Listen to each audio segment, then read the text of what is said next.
നമസ്കാരം. മലയാളി എന്താ ഇങ്ങനെ എല്ലാവർക്കും സ്വാഗതം.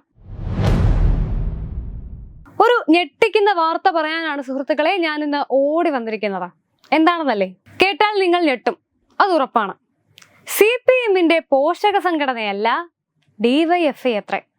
ഇത് പറഞ്ഞത് ഞാനല്ല കേട്ടോ, പാർട്ടി സെക്രട്ടറിയായ ഗോവിന്ദൻ മാസ്റ്ററാണ്. വിശ്വസിക്കാനാകുന്നില്ല അല്ലേ? ശരി, എന്നാൽ നേരിട്ട് തന്നെ കേട്ടോളൂ.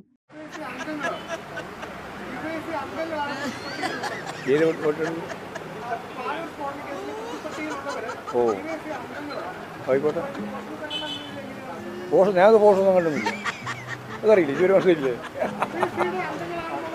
ആ DYFIക്കാരോട് ചോദിക്കുന്നത്, അവരോടല്ലേ നിങ്ങൾ ചോദിക്കേണ്ടത്. ഞങ്ങൾക്കതിൽ യാതൊന്നും പറയാനില്ല. CPM-ന് ബോംബുണ്ടാക്കിയോ ബോംബ് ഉപയോഗിച്ചുകൊണ്ടുള്ള എന്തെങ്കിലും കാര്യം നിർവഹിക്കാനോ ഇല്ല. അത് ഞങ്ങൾ ഇത്രയും കാര്യം പറഞ്ഞുള്ളതാണ്. 27 ആളുടെ നമ്മുടെ സഹാക്കളുടെ ലിസ്റ്റ് ഞാൻ കൃത്യമായിട്ട് പത്രസമ്മേളനത്തിൽ എറണാകുളത്ത് കൊടുത്തതാണ്. ആ 27 സഹാക്കളെ കൊന്നിട്ട് ഞങ്ങളതിന് മറുപടിയായിട്ടുള്ള ഒരു നിലപാട് സ്വീകരിച്ചിട്ടില്ല. ജനങ്ങളെ അണിനിരത്തുക എന്നുള്ളതാണ് ഞങ്ങളുടെ പരിപാടി.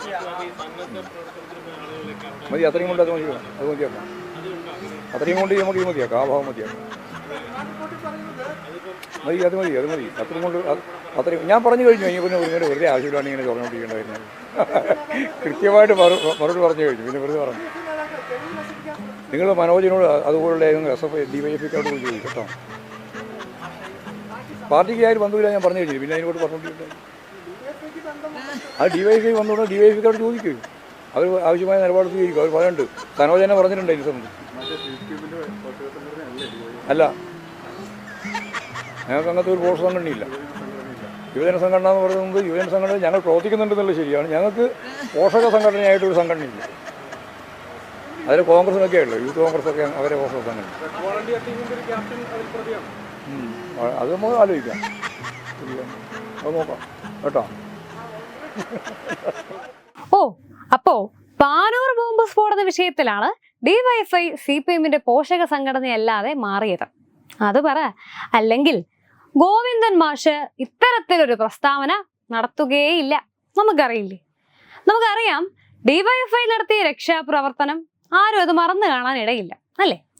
അന്ന് അവരെ സപ്പോർട്ട് ചെയ്ത അതേ മഹാനും പാർട്ടിയുമാണ് ഇപ്പോൾ ബോംബ് സ്ഫോടനം വന്നപ്പോൾ തള്ളിപ്പറയുന്നത്. ഇത് മറ്റൊരു തലത്തിലുള്ള രക്ഷാപ്രവർത്തനമാണ് എന്റെ ഗോവിന്ദൻ മാഷേ, അതൊന്ന് മനസ്സിലാക്കൂ. ഇതാ DYFI പിള്ളേരെങ്ങാനും അറിഞ്ഞാൽ എങ്ങനെ സഹിക്കും?